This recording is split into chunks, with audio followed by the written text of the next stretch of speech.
Alex finally gets out of jail. We've got a mommy blowout and some baby daddy drama. This is the Love After Lockup Aftershow.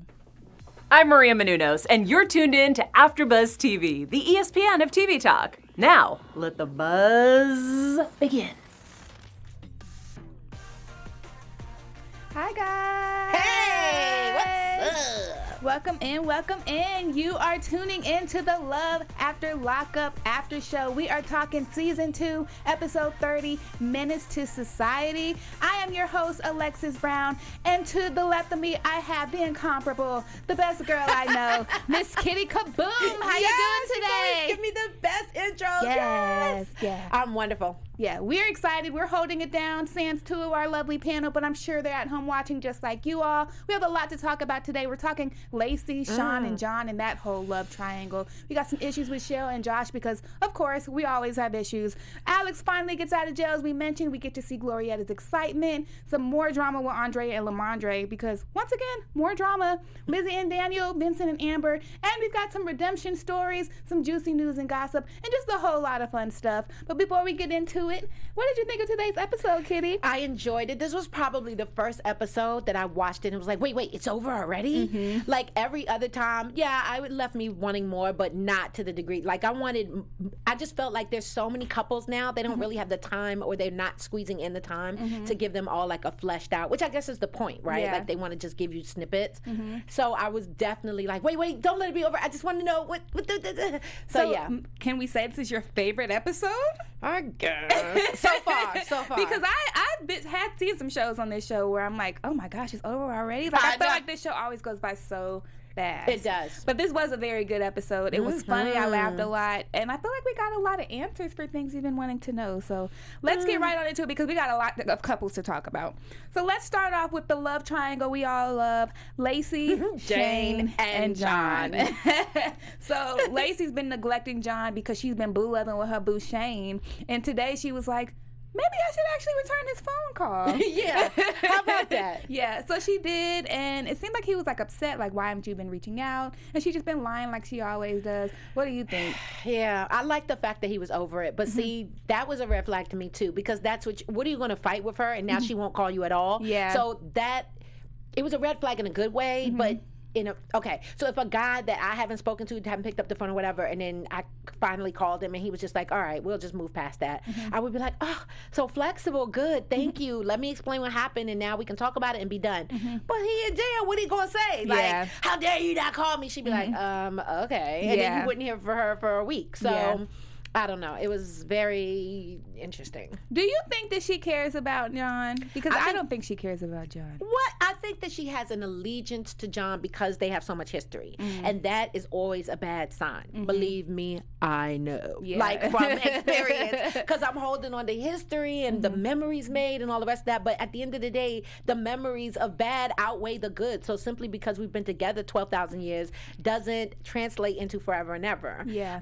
So I think that that's her main thing is just like she doesn't want to let go of John, even though Shane seems amazing. They just started, and it's like, what if I give up what I already know? It's almost like, yeah, he's not the greatest guy alive, but I'd rather deal with the devil that I know than bring on a new devil and see what he brings to the table. Interesting way of looking at it, but it's funny that you say, the history's keeping her there, but it seems like from what we found out in this episode that he may be her child Marlowe's real dad. Apparently she slept with him while she was with her ex-husband, and her ex-husband thinks that that's his child, but it may actually be John. That's crazy. That, I was like, wait, hold up. Exactly. Dun, dun. They threw a nice little twist in there. Yeah, so what do you think is going to happen with that? I think she's messy, and I hate that her children don't know who their dad is. Yeah. And her whole testimonial that everybody's boring. That's why I like inmates. Yeah. It scares me a little bit. Like, Mom, you're a grown person. Like, I get excitement, but you could probably find that in other ways. Does it have to be to the extreme of them getting, locked up for it? Yeah.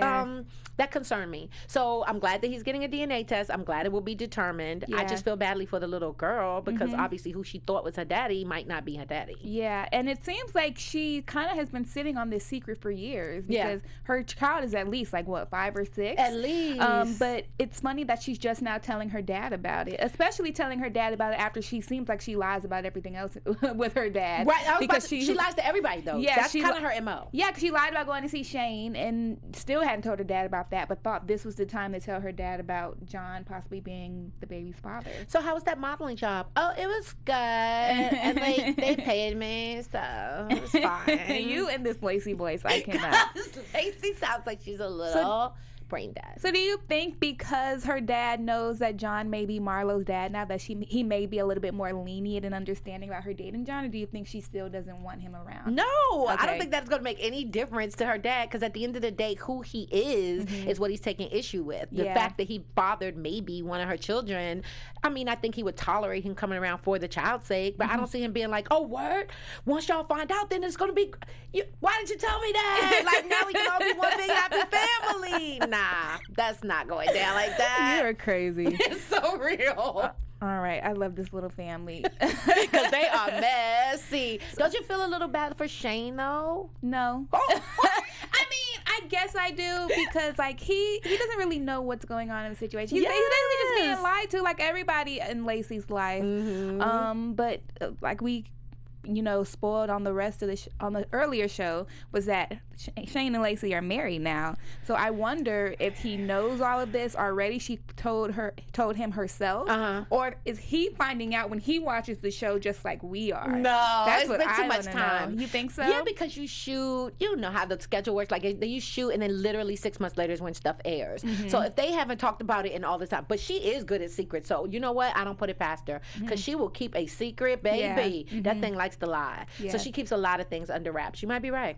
Do you think because they cut it off at the end with her going to meet with John, so we don't know what they're going to talk about. We have to wait until next week, boo-hoo. But do you think that she's going to bring up Shane and all of these secrets when she goes to meet with him? I think that she finally feels like she has to. I think she's pushed up against the wall. She knows that she's falling for Shane. So something's got to give. He's coming home, so she got to say something. Yeah. I would hope that she don't wait till he does come home, because they're just going to fight. Like, that's just going to be what it is. You're so right. So I guess you have to wait and see after it's hanging. Yeah. All right, before we go on with the rest of our fun stuff, do you have a message for our viewers, Kittie? I do. I just want to thank you. It's just that simple. We really, really appreciate you. We appreciate you in our chats. I'm trying to read and talk because I want to get some good stuff out there. So yeah, we're just super grateful that you tune into us. Thank you so much for making us the ESPN of AfterBuzz. The ESPN of TV Talk. Despite how you're viewing us, whether it's a podcast, whether you're listening or watching us on YouTube, please just give us a thumbs up, give us a 5-star rating. We deserve it. We're here for you. We give back just like we appreciate all the good love and light that you're sending us. So thank you, thank you, thank you. And we'll keep doing what we're doing. Hopefully you'll show up and support. Yes, thank you for everybody watching, and thank you for that great message. Well, no problem. What are they saying in the live chat? I want to know. Definitely. So Tiffany says, I feel so bad for that kid. Talking about, I'm about to say Shane's daughter. Oh, the daughter. We're terrible. You're like, Shane. No. Talking about the kid. Right. Yeah. What's the baby? Marlo. Lacey's baby. Marlo. Exactly. Yeah, she'll tell him. Well, I'm sorry, y'all, I don't have my glasses and I'm squinting, but it is good stuff. I love the fact that they always shout us out at the beginning, like, big ups to the host. So thank you so much for them. That's beautiful. Lastly, Meg also says, you girls are great. Keep up the good work because we all love it. Aww, that's so sweet. Good. Lastly, Meg also said, Lacey just dropping bombs on her dad. Man, I thought the guy was going to have a heart attack. I know, poor baby. Which makes me wonder, you were dropping all those bombs, but you still couldn't find yourself to just tell him where you really were. There's so much stuff that she lies about. She probably has to piecemeal it. She can't just, like Meg said, he probably would lose his entire, he had no words. Yeah. You know what I mean? So if she was like, oh, and by the way, I went to see another guy, and I think I'm falling for him, and I might make more babies and get back. Like, her father be like, girl, get yourself together. She's a mess. Oh, gosh. Speaking of mess, let's talk about Cheryl and Josh. So when I was looking at, teasers for this episode, they kept saying, oh, there's this big blowout with Cheryl and Josh. Yeah. And they did argue, but am I the only one confused on what the fight was about? I don't get what it was about either. Like, it went from, him saying, oh, I owe $85,000, which for me was like the big whoa. Right. Okay, $85,000 restitution. Okay. And then she said she would help him pay for it. Of course she did. And then it just turned into this big argument of, you always are in your feelings. And then she's like, oh, but I don't want to be in front of the camera, so we have to leave. And then he's like, well, I'm not leaving to have arguing in this hotel. Street. Right. And it made me wonder, why couldn't the cameraman just leave the room? Girl, because they are getting paid to be filmed. You can't just decide. You signed papers. You can't just be like, you know what? We're going to have a fight now and we're going to walk away. The whole point of the show is to show every facet of it. All the lovemaking, all the bickering, all the whatever. So you can't just walk out. And she keeps trying to leave the production. Boom. This is what you signed up for. Yeah. Don't you love his assessment though? Yeah. He's like, yeah, I know she loves me. And I believe that at least 30% of the time she's batshit crazy. I mean, he didn't say that, but he was like, she's a little psycho. Yeah, That's she's what he said. He's like, but she takes good care of me. I'm like, oh my gosh. If that works out in your mind, who are we to judge? Yeah, and he said that she was only good enough for him when he was in prison. Girl, I don't really understand what he means by that. What do you think he means when he says that? Like, I was like you were only a good person when I was in prison. Now that I'm out of prison, I see like you're not really like a good person. But I think that's the assessment that they almost all come up with. Like 90% of them feel like that, right? Like you were this person when I was talking to you on the phone, when I'm sending you money, when I'm, making sure there's money on your books, whatever. When I supported you and it was just you and you had nowhere to go but to talk to me, then you were you. But now, who are you? Like, you're out and you're able to move. Come on now, perfect example of that is Teeth. What's Teeth's name? Oh, Tracy. Tracy and whatever her man's name is, that Tony. thing on the run. No, it's Angela and Tony. Angela and Tony. Yeah. Because Tony done hit the road. So clearly the person that he imagined that she imagined he was, he's not. And we didn't get to see from them this week. I know. It's so funny, which makes me feel like something big must be coming if we gotta wait 2 weeks. Yeah, that we gotta wait happen. exactly for them to talk about him. Oh my gosh. Okay, probably my favorite moment of this whole episode was with Gloria and Alex. So Alex is finally getting out of jail, and Glorietta's going to get him, and she goes and gets like this big bouquet of balloons. She made me so mad with them stupid balloons. I was like, girl, bye. What are you going to do with all them dumb balloons? Then just for him to release them as soon as he got them. Exactly. I would have been, them balloons ain't cheap. I like that she didn't get mad, because I would have been mad too. Yeah. I'd have been like, excuse you. What That you was thought at least $30 worth of balloons that he just threw up in the air. But that's what she get. Yeah. Who the hell told her to buy? He's not a child. Yeah. What is he going to do with that? So y'all going to drag him home and Yeah. then just let him float up to the ceiling Yeah. and then get small over like a month? Let it go. They going to collect dust anyway. That was dumb. But she... We're seeing a picture balloons. of her holding these balloons, everybody. gosh. And she just looks forlorn. Yeah. That's the only word I can come. She looks literally like wet, like she's standing in the cold and just so unhappy. What I loved about her in this episode was her drive there, when she went from being so excited with the balloons to having an What was she emotional crying breakdown. for? She started crying, I guess, because she was so overwhelmed with emotion about him getting out. Then realized after she was crying that she messed up her makeup, and then got mad that she messed up her makeup from crying. She literally went from happy to sad to angry, and then back to crying again. And I was like, this girl's literally having an emotional breakdown on the way to pick up this man. I'm convinced that the only time, excuse me, that these love affairs happen is when the person on the outside is just a little touched. Oh. You know what I mean? I've yet to see anybody that is completely on their shit and completely sane. Well, maybe homegirl, maybe Sane, yeah, but they have some issues. they for have sure. issues, right? Yeah. For them to even be attracted to this lifestyle or whatever. So she just seems like the whole conversation, she's just like, we're gonna be in love forever and ever. And so she's not really with us anyway. Yeah. I don't know about her. But wait, can I just interject real Yeah, quick? go Because this ahead. is too funny. She said, Meg said, wait, where is it? Oh no. Grace said she got the balloons because she's a clown. Okay, Grace.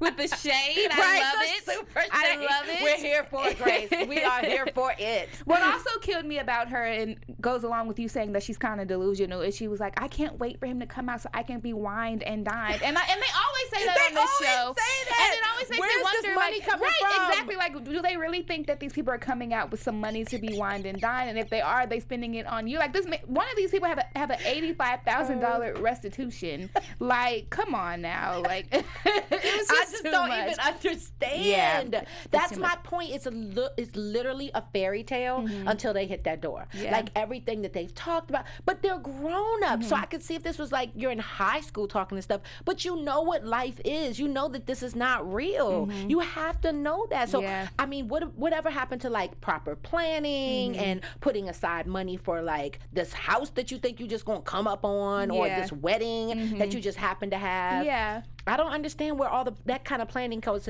into play. I don't understand what it is either, but I think only one couple who may be, an anomaly in that situation is Andrea and Lamondre, because he does have money. And let's talk about them now that, we've brought them up.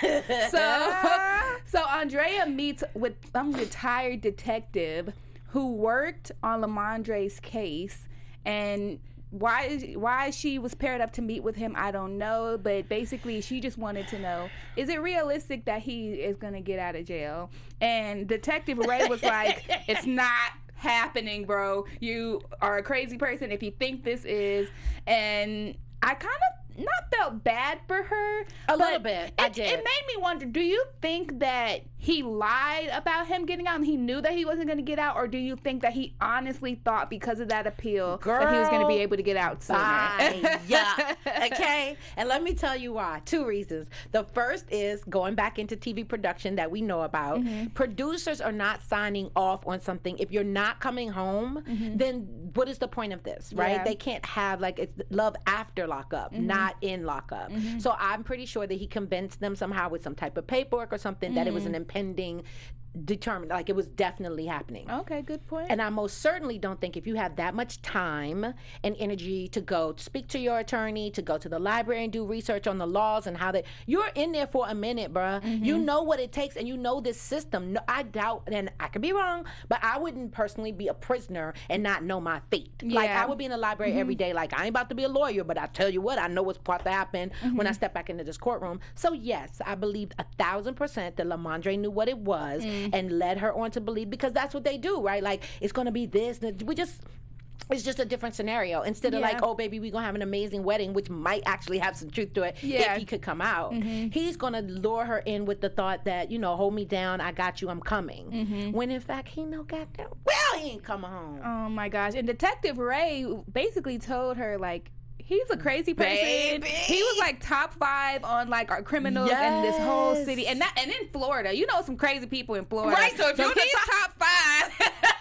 He is a crazy person. He is the menace to society that they were talking about. That was horrible. Yeah. And the fact that she was like, so you don't think he's changed none? He was like, yeah, no, I don't. I think when he gets out, there will be no rehabilitation. He was a kingpin. That's all he knows. When he comes out, he's going to, how is he able to give you money while you out and he in? Why don't you question that? Think about that for just a minute. Yeah. Like, nobody puts logic into their thought processes.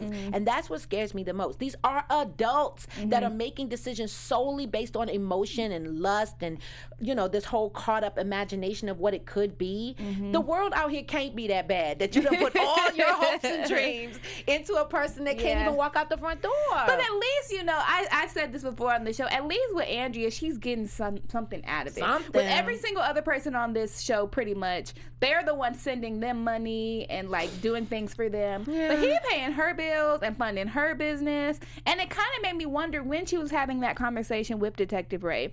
I didn't really feel a lot of emotion from her. She kind of had this smirk on her this whole time. And it kind of made me think, maybe this woman, is fine with him staying in jail because he's still paying her bills. And the only reason she's going through all of these motions is because, like you said, she wanted to be on the show. I absolutely love the fact that our brains work so differently. I promise you that. This is my homie, scroll me forever. We've done, 3 panels now? And every time I'll be like, blah, blah, blah, blah, blah. And you're like, yeah, we're going to agree to disagree because this is what I'm thinking. No, honestly, I love that you could, because that's not at all what I was thinking. I think the smirk was really just self-preservation. Okay. Like, I don't want to be embarrassed. I don't want to sit here and just be like, oh, because she did a couple of those, but she didn't full on clutch her pearls, right? So I think a part of her is just like, I have to believe that this man does not know what he's talking about. But at the same time, he's been through it and he knows this man personally, so there has to be some truth to what he's saying. So I'm gonna let like a little sliver of me believe it, but for the most part, I'm just gonna appease him and be like, really, he's not gonna be, he's gonna be amazing,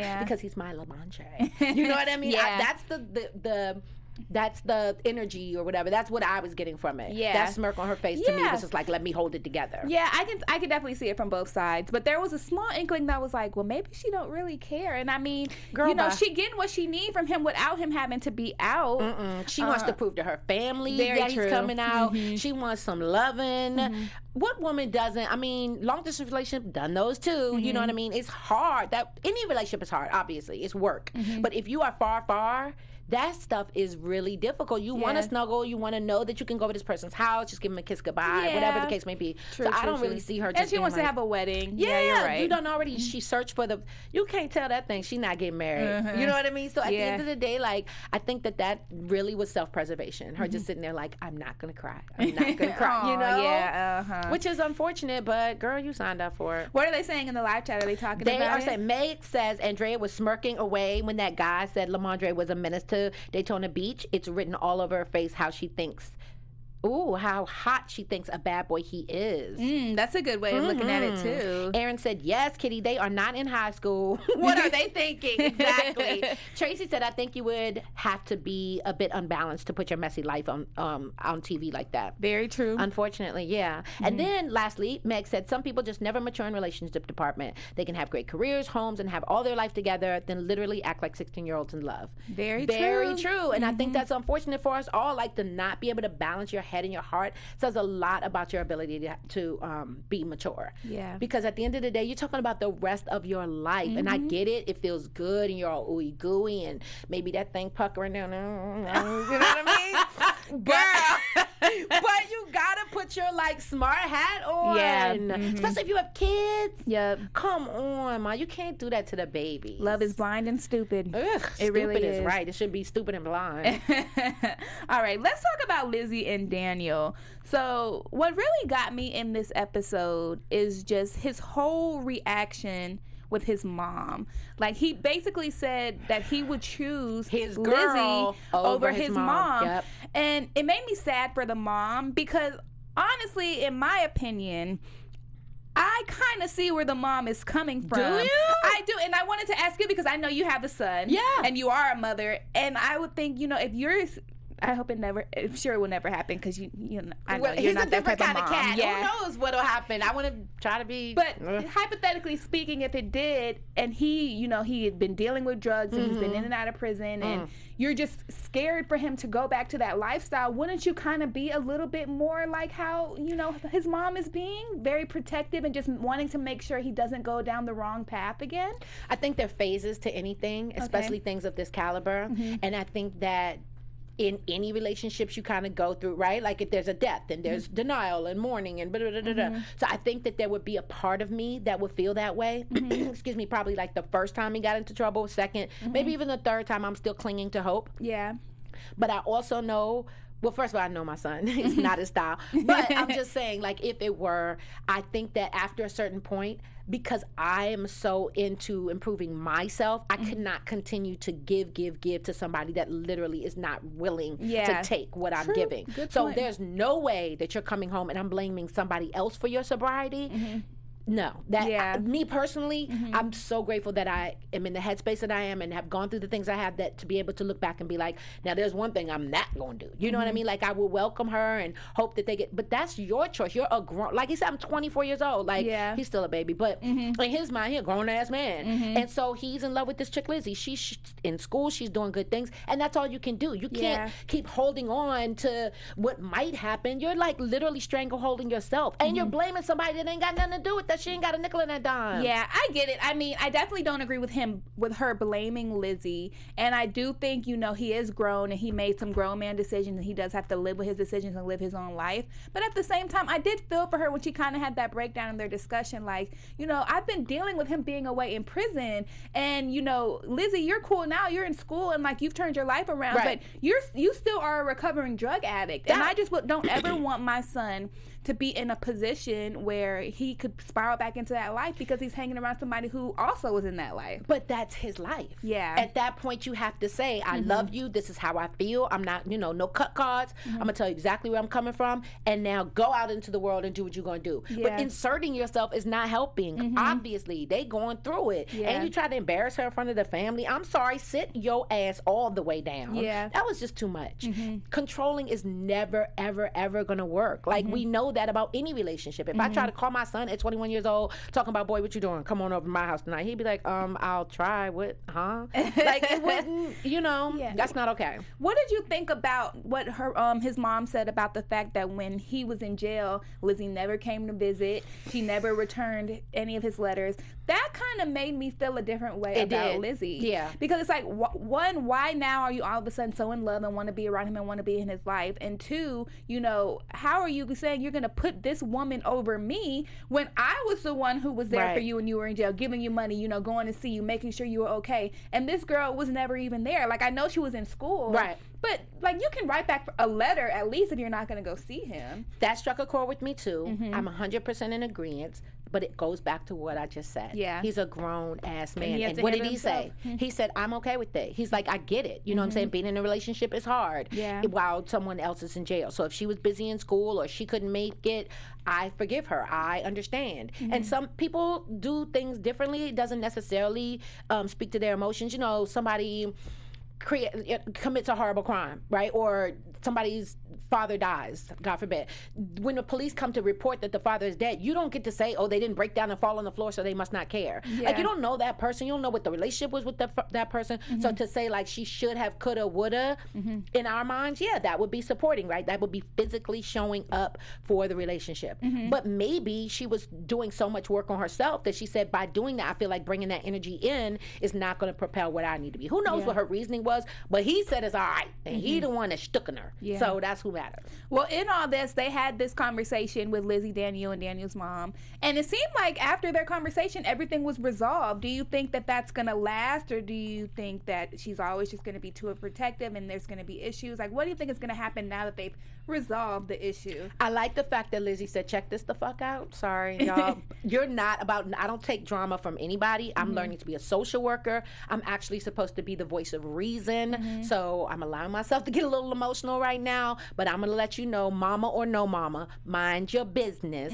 And because I had 1 or 2 drinks does not mean that we're all headed to hell. Or that I'm an alcoholic. Or that I'm an alcoholic. Or that I will influence your son in any way. He's a grown person. Yeah. What I do or don't do is my business. Like, you don't get to determine that. You know, and for a mom, obviously, it's hard to take our hands off the situation. But at this point, mommy, you have you couldn't stop him from going to jail.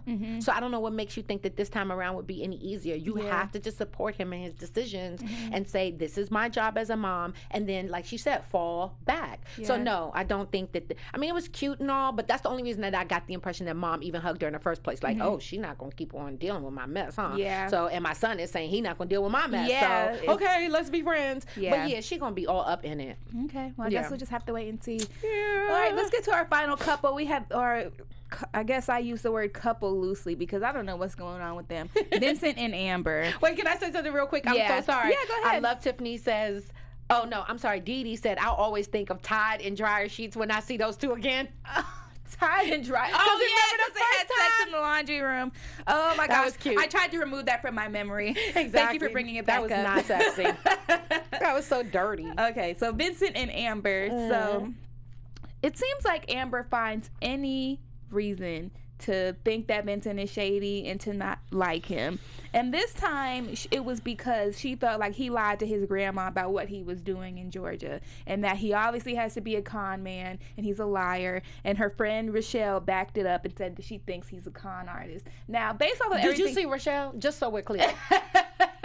Did y'all see Rochelle? I mean, but look at Vincent. No, but Vincent is at least he looks clean. He looks clean cut. He looks like put together. Yeah. Rochelle looked like she just came from an all-you-can-eat, nasty hair, tattoo. And here's the thing. Gosh. Y'all, I hope I don't sound judgy. That's not my place. But I'm just saying she has a great deal of judgment for somebody that she doesn't look very well put together. That's all they just don't. Yeah, but do you think it was fair for her to refer to him as a con man because of, one, the adoption thing, and two, because he lied about what he was doing in Georgia? Hell no. Okay.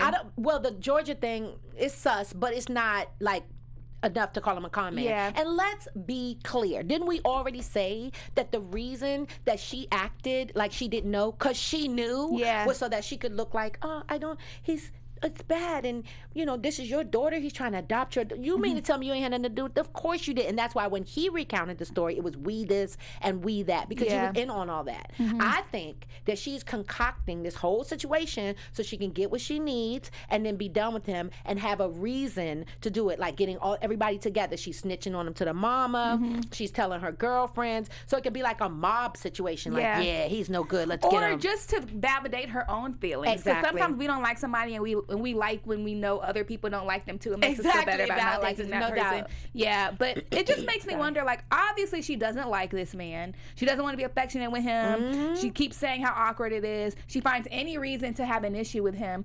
Why doesn't she just break up with him? I think she really wants to string him along as long as possible in order to get what she needs. I think that she needs to get her footing under her. She has a place to stay.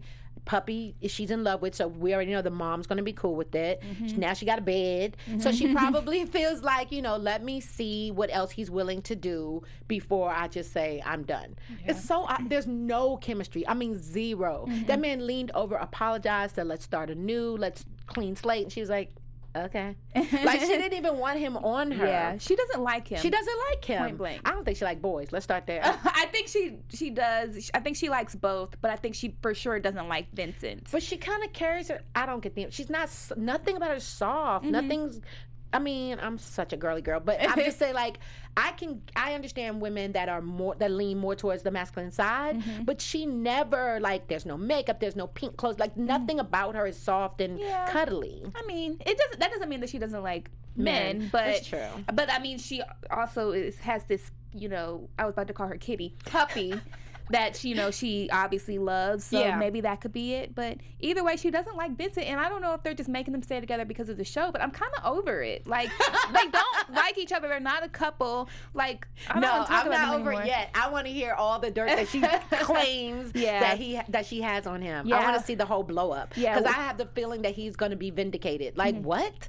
You know what? I'm out of here. I did this for you, that for you. I've done nothing wrong. I'm not shady. You've concocted this whole situation, and whatever, chick. Deuces. Yeah, we'll see next week what new thing she finds to have an issue with him. Maybe he wears a red t-shirt and she don't like red. I don't know. All right, well, we've gotten through all of our couples. Let's get into some redemption stories. Elisa says she still needs a dresser. Dresser. Right. To go with her bed. Some nightstand. Yeah. Oh my God, you guys are so much fun. I love it. And some clothes. Yeah. Cindy said. Okay, sorry. The redemption story. This is a good one, y'all. I found a redemption story on the young man named Darius Clark Monroe. Okay, so Darius served 3 years of a 5-year jail sentence in Midway, Texas for bank robbery. And just back in 2014, he completed Evolution of a Criminal, feature-length autobiographical documentary. Cool. It was executive produced by, you'll never guess, Spike Lee. Oh, okay. Right, so he came home and did some pretty big deal, yeah. Right? Not only did he get the attention of this legend, but he actually executive produced it. That's a big deal. Nice. So he uses this obviously as a tool. He's giving back to the community. He shows up at schools. He robbed the bank, obviously, at 16. And the whole reasoning behind it was to support his family. He's not a bad guy in that sense. He was 16. Yeah, exactly. He made a mistake. Bad choice. choice. But it ended up with him now being a filmmaker, and he's just talking about his financial struggles and why he did what he did. But again, 14 years after his release, Monroe will return to the Ferguson unit to screen the film and discuss the ongoing ripple effects of mass incarceration. So again, he uses it as a tool. He visits school districts. He goes back to jails, and he just lets people know, this was my life. This is what I did,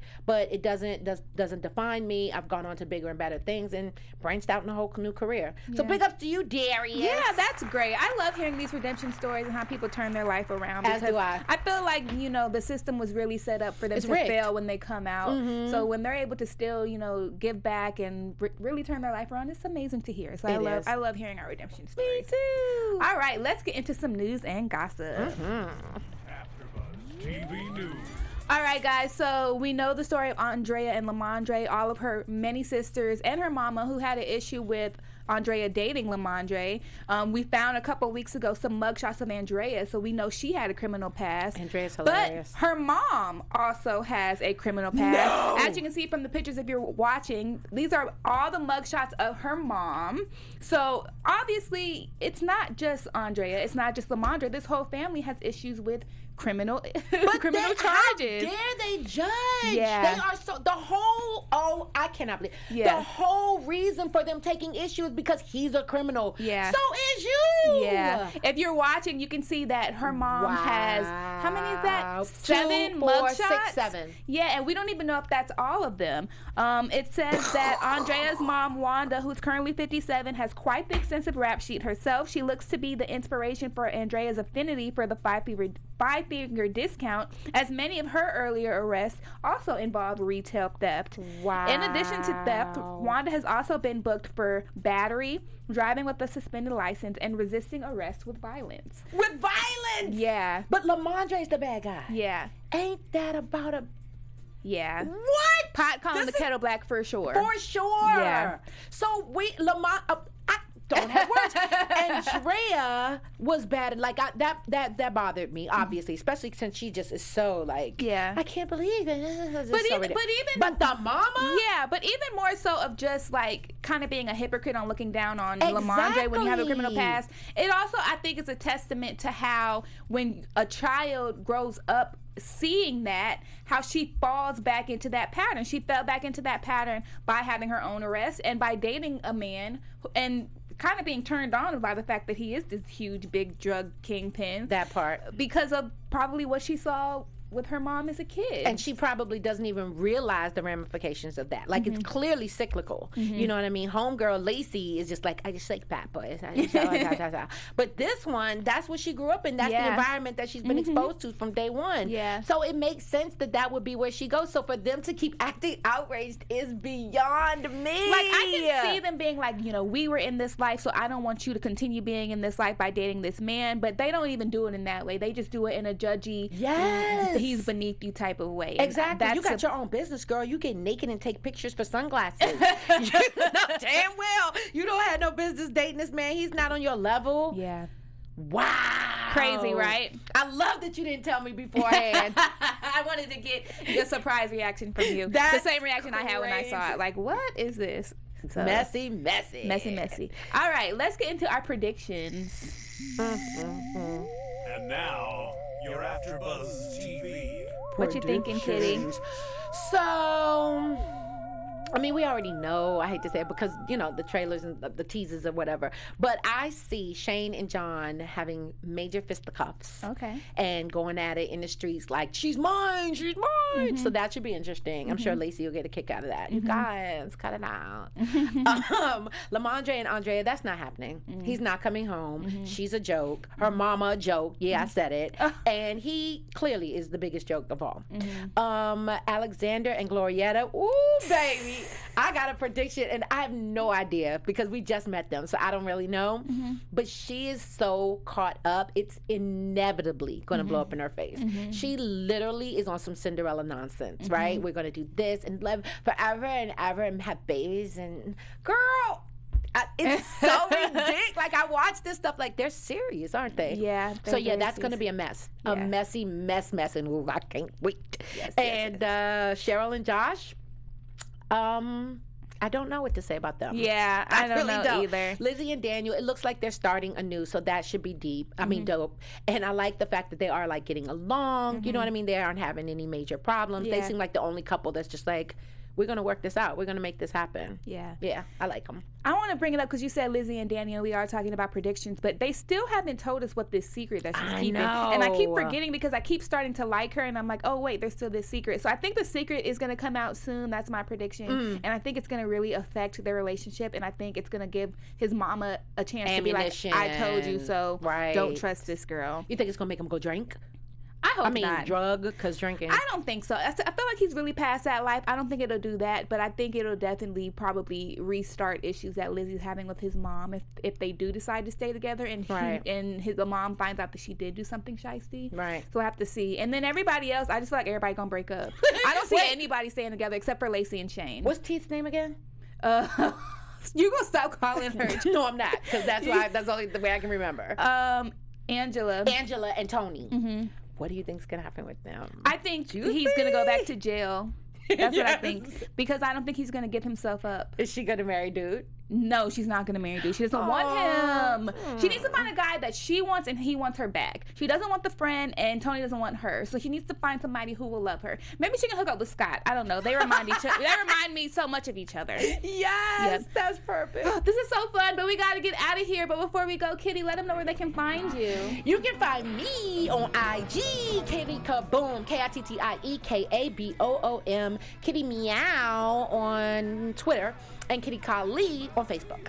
And you guys can find me on Twitter and Instagram at I am Lexi Fierce. That is IAMLEXIFIERCE. And until we meet again, buzz you later. Our founder, Keven Undergaro, and me, Maria Menounos, would like to thank you for tuning in to AfterBuzz TV. Remember, we're not just the first, we're the biggest in the world, and we're the only destination for all your favorite TV shows. Whatever you crave, we've got it. So go to AfterBuzzTV.com and check out our lineup.